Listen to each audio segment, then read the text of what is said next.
Hey, Mr. P here. We are out of DNA structure and how DNA packages itself, and we are into how DNA was discovered. And so today's video is going to highlight one specific experiment that was vital in our understanding of how DNA actually not only codes itself, but how it works to basically code for or contain the information necessary for life to exist. We know from our discussion of the central dogma that DNA codes for RNA, which codes for proteins, but we didn't always know that. We didn't always know how DNA was structured, and we didn't always know how the structure of DNA played into the function of DNA. We have now discussed in depth about how DNA is structured, how DNA packages itself, and now we're going to talk about how DNA was first discovered. In order to understand how DNA was discovered, we have to know a little bit about this guy. What is that? That is a bacteriophage. Okay, bacteriophage is a specific type of virus that contains both a protein coat and viral DNA, and bacteriophage are a specific virus that only affects bacteria cells. So when we look at the bacteriophage, we're looking at a monster-like alien-looking molecule, and this molecule contains a head, which can be seen essentially here. Inside of the head is a long stringy strand of viral DNA, and then the only other thing that the virus contains other than the DNA is all of the orange material here in this diagram, and all of that is protein. And so if a bacteriophage, or any virus for that matter, contains two things, DNA and protein, it's a really good it's a really good media to use when we're looking at the structure and the function of DNA, because just like in any really good, well-controlled experiment, you're going to test a single variable. And so what Hershey and Chase did, and I'm going to get to the specifics of the experiment in a minute, but what they did was they were able to actually isolate and test DNA alone in one trial, and they were able to isolate and test protein in a different trial. So we have trial number 1 and we have trial number 2. And so by controlling the experiment and looking at the function of each of these individually, they were able to determine what the function of each was, and they concluded that DNA obviously is the reason for basically everything, the reason for life. Okay, if we look at how, and we're going to look at the bacteriophage life cycle in a minute, but if we were to look at this diagram in your bottom right corner, notice that we have a bacteria cell, that would be our host cell, and how these bacteriophage work is, number 1, they are going to basically attach themselves to a bacteria cell. They're going to basically plunge this middle sheath section down, and they're going to inject their DNA into the bacteria genome, and they're going to trick the bacteria genome into making more copies of that viral DNA for them. Okay, so if we look at the bacteriophage life cycle, we're going to see number 1, attachment. That bacteriophage is going to attach itself to the outside wall or the outside bacterial membrane, and when they plunge this sheath into the bacteria cell, they are going to take the DNA that's in the head and they're going to inject it. Notice the viral DNA in this case is blue. They're going to inject the blue viral DNA into the genome of this bacteria cell. Remember, bacteria cells do not contain a nucleus. They just contain a nucleoid region, and they contain naked DNA. And what I mean by that is they contain DNA without histones. We talked in the last couple of videos how DNA is packaged, and we know that at least in eukaryotic DNA, the nucleotide or the nucleotide sequence, the nucleic acid, is wrapped around histone proteins in order to produce those nucleosomes. Well, bacteria cells and other prokaryotes don't contain nucleosomes, they don't contain histones, and so they just have DNA by itself. Once this viral DNA is put into the nucleoid region of this bacteria cell, the bacteria cell is going to go through normal synthesis of its own DNA, but because the viral DNA is in with the bacteria genome, it's going to produce more of the virus for it. Okay, so it's going to produce more viral proteins and genomes. And notice that all of the components are here. You've got the protein coats, which can be seen here in kind of that purplish color, and you have the DNA, viral DNA, in the blue color. And so once the host cell has put all of these, has produced all of these components, then all of a sudden the assembly of those components has to happen.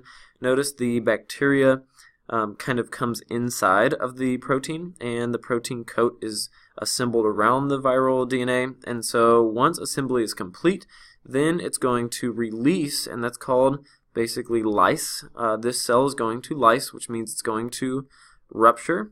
And because this cell ruptures, obviously the cell dies, but the virus releases itself, and so all these new viral particles, virus, are going to be released and are going to then go and infect other bacteria cells, which is one of the reasons why a viral infection or a viral disease can spread so quickly. One virus is all is needed in order to infect one cell, which is basically all that's needed in order to basically lyse all of these and go on and essentially spread like wildfire. Notice that in this assembly, you've got these tail fibers, which make up the actual legs.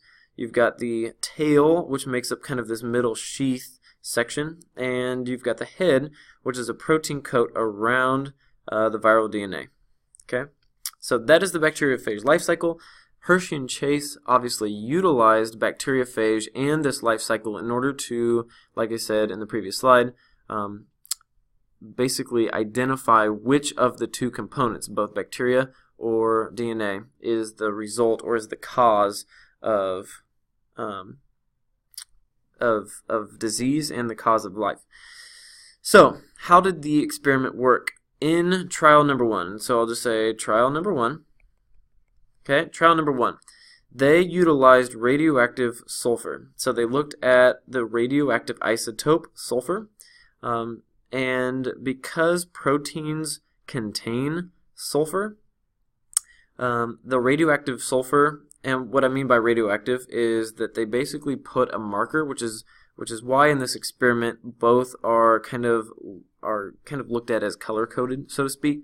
When you use a radioactive isotope, you're essentially putting glowing markers or using the radioactivity of that molecule to identify which molecule it attaches itself to.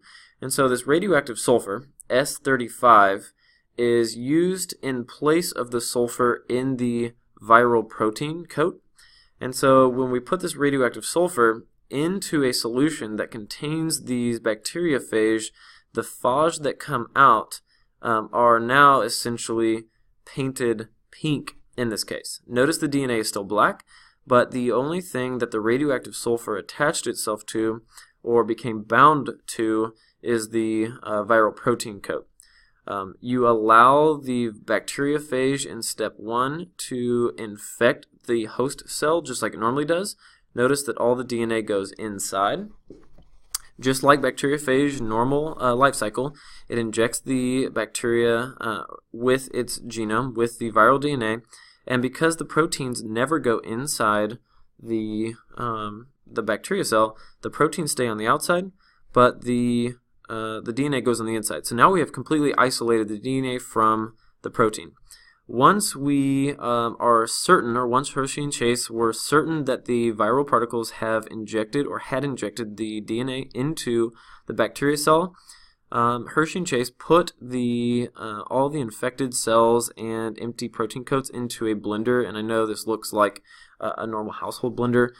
It's just basically an analogy. They agitated this solution that now contained the infected bacteria cells, and because the DNA from the virus had already been injected, these proteins on the outside were empty. And so just like locust shells that are stuck to the sides of trees or fences that you probably see in your backyard, because they're empty, they're really light, they no longer have the ability to hold themselves to the host cell, and so this agitation process basically is productive in knocking these empty protein shells off of the bacteria cell, and then when you centrifuge, which is one of those machines that you usually see on TV, CSI, that kind of thing, where you put test tubes in this machine and then spin them around really quickly, it separates the materials inside of that test tube by size, And because these empty protein shells are really light, they float to the top, and because these bacteria cells that now contain the DNA are really heavy, they sink to the bottom. And so what they found when they essentially analyzed the results of this centrifuge tube, they found that all of the radioactivity was kept outside of this bacteria pellet, and which means that because we know that the DNA is now inside the bacteria pellet and no radioactivity is in that pellet, all of the radioactive sulfur had to be contained within the proteins, and the proteins are not injected because they stay outside of the bacteria. Okay? That's a really significant result. We attach radioactive isotope sulfur-35 to the protein coat, run through this entire experiment process, and we found or determined that the radioactive sulfur, meaning the proteins, were kept outside of the bacteria and therefore were not injected. If you look at batch 2, trial number 2, you will notice that it's blue in this case, and radioactive phosphorus, because we know that the DNA structure contains phosphate. Remember, nucleotides is phosphorus or phosphate attached to deoxyribose, which is attached to that nitrogenous base. This could be A, or it could be T, or it could be C or G, but notice that phosphate is, or phosphorus is one of the components of phosphate. And so if we take this radioactively marked isotope of phosphate, phosphate-32, and we basically slide this phosphate-32 in place of a normal phosphate, we're going to radioactively label the DNA that is then, just like in trial 1, going to be injected.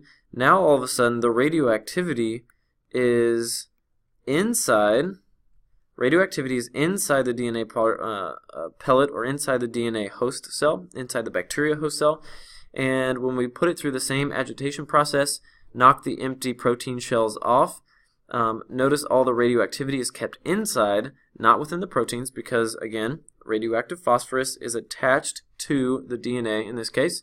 We centrifuge it just like we did before, but all of the radioactivity now is kept within that bacteria pellet, and therefore we can conclude that DNA, just like in trial 1, has to be injected. We know, and we can prove it's injected, because looking at the two different trials and the two different radioactivity or the radioactive isotopes, we can determine that in both cases the protein was kept outside. Okay, protein kept outside of the bacteria cell, DNA was pumped into the host cell, and therefore DNA has to be the cause of disease. It has to be the cause of the instructions, or it has to be the necessary component for the instructions on how to produce life. Okay, that's where we're going to end it. Bring your questions to class. See ya.